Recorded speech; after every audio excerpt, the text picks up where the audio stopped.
Hello बच्चों। तो आज मैं आप लोगों के सामने बात करूंगा क्लास 11th के जनरल एंट्री की चैप्टर 8। जो कुछ स्पेशल एंट्री होती हैं, 4 एंट्री मैंने यहाँ पे लिखी है, अभी 4 मैं आप लोग को और समझाऊंगा लिख के। तो पहले मैं आप इसके बारे में आप लोग को डिटेल चर्चा दे देता हूँ कि ये जो चीज़ें हैं ये कैसे कैसे हुई हैं और कैसे कैसे नहीं हुई हैं। तो इसमें हम बात कर लेते हैं एक बार।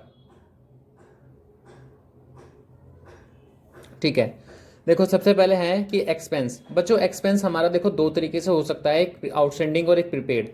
आउटस्टैंडिंग का मतलब होता है कि वो खर्चा जो हमने जो है खर्चा कर चुके हैं लेकिन उसकी अभी तक पेमेंट नहीं करी है।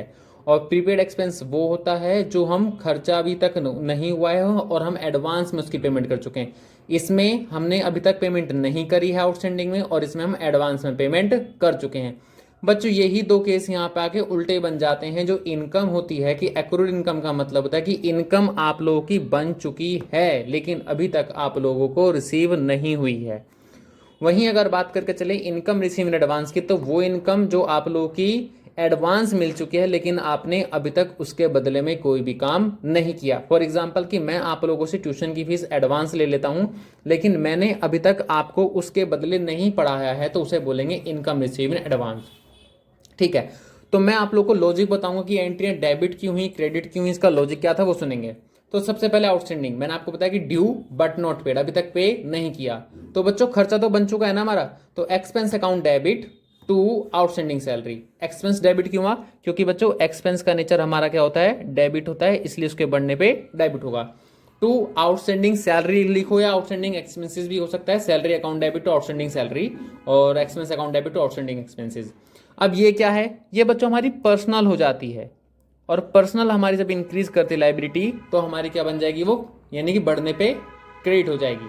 ठीक है, अब ये उनके दो लॉजिक हैं। वहीं बात करें एक्सपेंस का कि paid in advance but benefit yet not receive, हम पेमेंट एडवांस कर चुके लेकिन अभी तक पैसे आप लोग के पास में नहीं आए हैं। वहीं बात करके चलें प्रीपेड एक्सपेंस, तो एंट्री बनेगी हमारी प्रीपेड एक्सपेंस डेबिट। क्यों? क्योंकि हमारी क्या बन जाती है, एसेट्स, और एसेट्स के बढ़ने पे डेबिट होगा टू एक्सपेंस। सर अभी तो आपने बताया कि एक्सपेंस का नेचर डेबिट होता है, फिर आपने एक्सपेंस यहाँ पे क्रेडिट क्यों कर दिया? रीजन ये है कि बच्चों अभी तक हमारा एक्सपेंस हुआ ही नहीं है, इसलिए हमने एक्सपेंस तो हो चुका है ना, जो एक्सपेंस तो होगा ना, भी हुआ नहीं है, तो इसलिए हमने इसको अभी अपनी इनकम मान के जो है इंक्रीज कर दिया है। वहीं बात करके चले तो हमारी एक्रूड इनकम, एक्रूड इनकम का मतलब होता है कि income due but not receive, यानी कि इनकम हमारी बन चुकी है लेकिन अभी तक हमें इनकम रिसीव नहीं हुई है। बच्चों अगर इनकम रिसीव हो जाती तो आप लोग को पता है कि cash account debit to income हो जाता, लेकिन कैश तो हमारा अभी तक मिला ही नहीं है। तो एंट्री बनती है बच्चों हमारी एक्रूड इनकम, और एक्रूड इनकम हमारी क्या है, हमारी एसेट्स है, और एसेट्स के बढ़ने पे क्या होगा, डेबिट होगा। तो accrued income account debit to income. Sir और इनकम, सर इनकम का नेचर तो क्रेडिट होता है, इसलिए हमने इसको इनकम को क्रेडिट कर दिया, क्योंकि ये इनकम हमारी बन चुकी है, बस मिलनी बाकी है। मिल जाती तो कैश डेबिट कर देते, मिली नहीं है तो उसी कैश के बदले हमने क्या लिख लिया, एक्रूड इनकम का नाम लिख लिया। वहीं अगर बात करके चलेगी इनकम रिसीव इन एडवांस, तो इनकम रिसीव इन एडवांस का मतलब है कि टाइम से पहले पैसे मिल चुके हैं, इनकम नहीं बनी है, तो इनकम को डेबिट कर दिया। सेम वही वाला हिसाब किताब है कि हमारी जो इनकम अभी बनी नहीं है बनेगी, और जबकि उसके बदले पैसे हमें मिल चुके, तो इनकम रिसीव इन एडवांस। ये हमारी क्लास 11th की बात है। अगर हम बात करके चलें, 4 एंट्रियां और हैं बच्चों, जैसे कि एक होती है हमारी इंटरेस्ट की, एक हमारी मैंने अपनी तरफ से एक लॉजिक बनाया हुआ है, पता नहीं क्योंकि ये 8 एंट्री स्पेशल मानी जाती है, हम लोग की होती तो और भी है। Interest on capital, interest on drawing, interest on drawing. अगर इसकी बात करें तो एक होता है बच्चों हमारा डेप्रिसिएशन का, डेप्रिसिएशन के बाद होता है एक हमारा क्लोजिंग स्टॉक का। ठीक है, इंटरेस्ट ऑन कैपिटल, मान लो भाई बिजनेसमैन ने बिजनेस में पैसा लगाया, तो उसके बदले बिजनेस मालिक को पेमेंट करेगी नहीं करेगी, इंटरेस्ट ऑन कैपिटल, तो इसके लिए क्या बनेगा, वो खर्चा बनेगा। तो एंट्री बनती है interest on capital account debit to capital, क्योंकि बच्चों कैपिटल हमारी क्या होगी, इंक्रीज हो जाएगी। वहीं अगर इंटरेस्ट ऑन ड्रॉइंग, ड्रॉइंग का मतलब होता है कि मालिक अगर बिजनेस में से पैसे विड्रॉ करके ले जाता है तो उसके ऊपर वो क्या पे करेगा, इंटरेस्ट। तो इंटरेस्ट बिजनेस के लिए क्या बनेगा, इनकम, तो इनकम का नेचर क्या होता है, क्रेडिट। तो टू इंटरेस्ट ऑन ड्रॉइंग, और डेबिट क्या हो जाएगा बच्चों, ड्रॉइंग हमारी डेबिट हो जाएगी।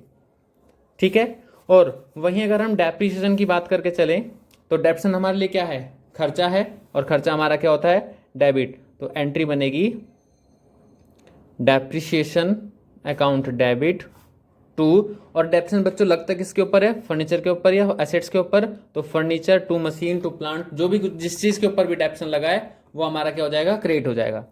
वहीं क्लोजिंग स्टॉक की बात करके चलें तो बच्चों क्लोजिंग स्टॉक हमारी क्या होती है, एसेट्स होती है, और एसेट्स हमारा डेबिट नेचर का होता है, इसलिए हम इसको क्या करेंगे, closing stock account debit to trading, क्योंकि साल के एंड में हम क्या बनाते हैं, अपना ट्रेडिंग और प्रॉफिट एंड लॉस अकाउंट बनाते हैं, तो हम लोग वहां पे लिख देंगे to trading account.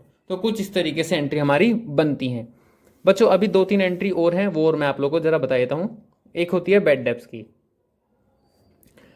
Bad debts यानी कि अगर हम मान लो कि हमने किसी को उधार माल बेचा और उसने हमें पैसे नहीं दिए और हमारे पैसे मर गए, या मान लो कि मैंने राम को 1000 रुपए का माल बेचा था, उसमें से उसने मेरे 300 रुपए दे दिए हैं और 700 रुपए उसने मेरे पे नहीं करे, तो एंट्री बनती है बच्चों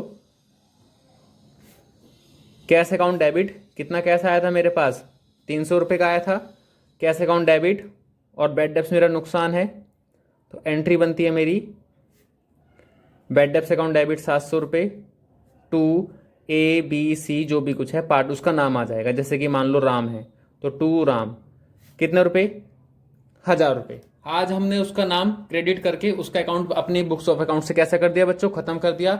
लेकिन मान लो कि कुछ सालों बाद वो हमें हमारे 700 रुपये में से 500 रुपये पे कर देता है, तो उसको बोलते हैं हम लोग बैड डेब्ट्स रिकवर्ड, यानी कि मरे हुए पैसों का वापस आना ही क्या होता है हमारे लिए, बैड डेब्ट्स रिकवर्ड। और एंट्री बनती है हमारी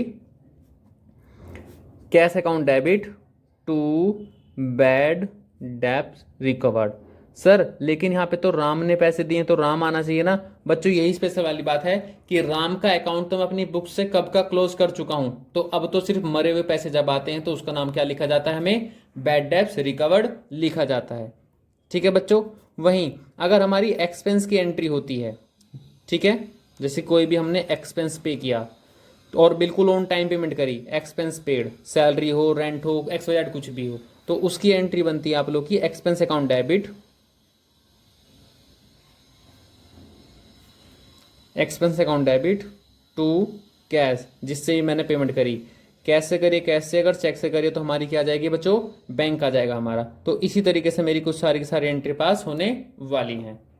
सो प्लीज़ यार, अगर आप लोगों को मेरा चैनल अच्छा लगा हो तो चैनल को सब्सक्राइब कर लेना और वीडियो को प्लीज़ लाइक कर देना, क्योंकि आप लोग को यहाँ पे ऐसे कॉन्सेप्ट वाली वीडियो डेली अपडेट मिलती रहेंगी। सो आज के लिए टाटा, थैंक यू, बाय बाय।